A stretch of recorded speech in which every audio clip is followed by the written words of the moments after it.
ఈరోజు పీడీఎస్ తెలంగాణ రాష్ట్ర కార్యవర్గం ఆధ్వర్యంలో తెలంగాణ ఫీజులను నియంత్రించాలి. అదేవిధంగా ఈరోజు ఎల్కేజీ పోలీసులను అడ్డం పెట్టుకోవడం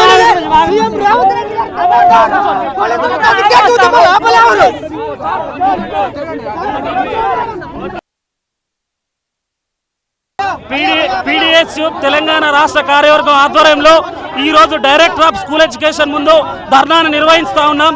ఎందుకంటే ఈ రోజు తెలంగాణ రాష్ట్రంలో విద్య మొత్తం ప్రైవేటీకరణ, కార్పొరేటీకరణ చేసి పేద బడుగు బలహీన వర్గాలకు ఈ రోజు విద్యను అందకుండా ఈ యొక్క ప్రభుత్వాలు చూస్తున్నాయి. అదేవిధంగా ఈ రోజు తెలంగాణ రాష్ట్రంలో ఏదైతే విద్యా హక్కు చట్టాన్ని పటిష్టంగా అమలు చేయాలని చెప్పేసి ఈ సందర్భంగా మేము డిమాండ్ చేస్తున్నాం. విద్యా హక్కు చట్టంలో చాలా క్లియర్ గా చెప్పింది, పేద బడుగు బలహీన వర్గాల ప్రజలకు విద్యార్థులకు 25% కార్పొరేట్ ప్రైవేట్ పాఠశాలలో ఉచిత అడ్మిషన్లు ఇవ్వాలని చెప్తే ఈరోజు ఇవన్నీ పట్టించుకోకుండా, ప్రభుత్వాలు పట్టించుకోకుండా విచ్చలవిడిగా కార్పొరేట్ ప్రైవేట్ సెక్టర్లకు విచ్చలవిడిగా పర్మిషన్లు ఇచ్చి వాళ్ళు ఇష్టానుసారంగా ఫీజులు పెంచుతున్నటువంటి పరిస్థితి ఒక రాష్ట్రంలో కొనసాగుతూ ఉంది. అదేవిధంగా ఈరోజు ఒక ఎల్కేజీ చదవాలంటే ఈరోజు ₹1,00,000 ఫీజు చెల్లిస్తున్నటువంటి పరిస్థితి కూడా కనపడతా ఉంది.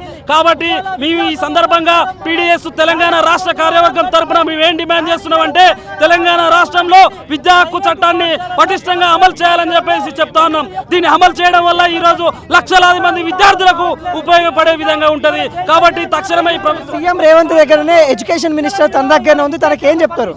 అసలు వాస్తవానికి తెలంగాణ రాష్ట్రం వచ్చిన తర్వాత తెలంగాణని విద్యా హబ్బుగా ప్రకటిస్తామని చెప్పేసి విద్యార్థులకు ఫీజు రియంబర్స్మెంట్ స్కాలర్షిప్లు సకాలంలో ఇస్తామని చెప్పేసి రేవంత్ రెడ్డి చెప్పిన తర్వాత ఈ రోజు దాదాపు సంవత్సరంన్నర కాలం పూర్తయినప్పటికీ కూడా ఇంతవరకు ఈ యొక్క తెలంగాణ రాష్ట్రంలో విద్యాశాఖ మంత్రిని కేటాయించకపోగా ఆయన దగ్గరనే ఉంచుకొని ఈ రోజు విద్యారంగ సమస్యలు కనీసం పరిష్కరించేటువంటి ప్రయత్నం కూడా ఈ యొక్క రేవంత్ రెడ్డి ప్రభుత్వం చేయలేదు.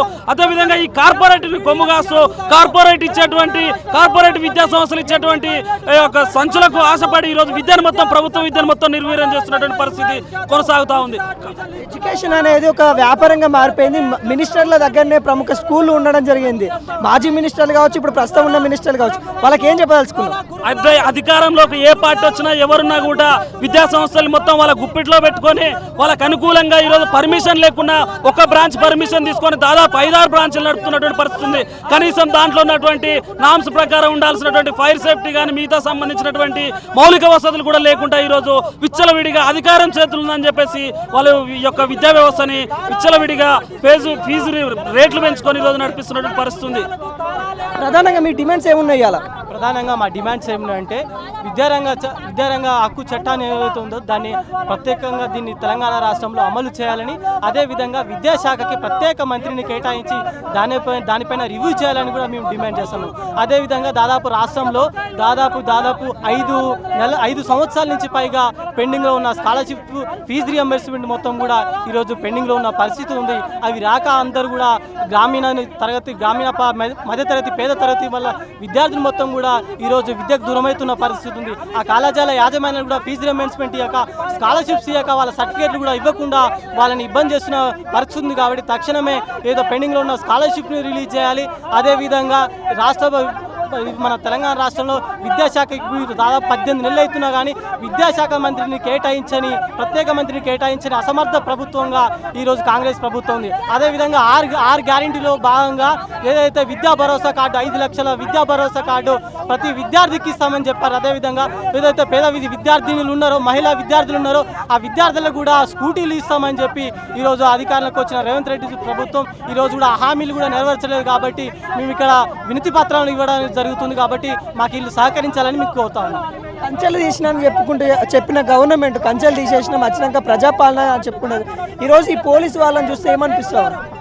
ప్రధానంగా తెలంగాణ ఏదో మొన్న సంవత్సరంన్నర క్రితం జరిగిన ఎన్నికల్లో రేవంత్ రెడ్డి ఏం చెప్పిందంటే 6 గ్యారెంటీలతో పాటు 7వ గ్యారెంటీ కూడా ఇస్తున్నాం. కేసీఆర్ పాలనా కాలంలో మన తెలంగాణలో ప్రజాస్వామిక పాలన లేదు, మీ ప్రజాస్వామ్య పాలన లేదు కాబట్టి మేము దాన్ని పునరుద్ధరిస్తాము. కాబట్టి మేము ప్రజాస్వామ్యాన్ని తెలంగాణ రాష్ట్రంలో 7వ గ్యారెంటీకి ఇచ్చి దీన్ని గ్యారెంటీగా మేము అమలు చేస్తామని అధికారంలోకి వచ్చిన రేవంత్ రెడ్డి ఈరోజు 18 ఏళ్ళు కాకపోయినా సరే మేము ఏ నిరసన చేయడానికి వచ్చి ప్రొడక్ట్ చేయడానికి వచ్చినా కూడా పోలీసులు ఎక్కలేని నిర్బంధాన్ని ప్రజా ఉద్యమాలపైన ఇస్తున్నారు. కాబట్టి మొత్తం కూడా ఈ ప్రజాస్వామ్యాన్ని పునరుద్ధరించడం కాదు, ఈ కాంగ్రెస్ ప్రభుత్వం ప్రజాస్వామ్యాన్ని మొత్తం కూడా కూని చేసి ఇక్కడ మొత్తం కూడా మమ్మల్ని ఇక్కడ నిర్బంధం ఇస్తడం జరుగుతుంది.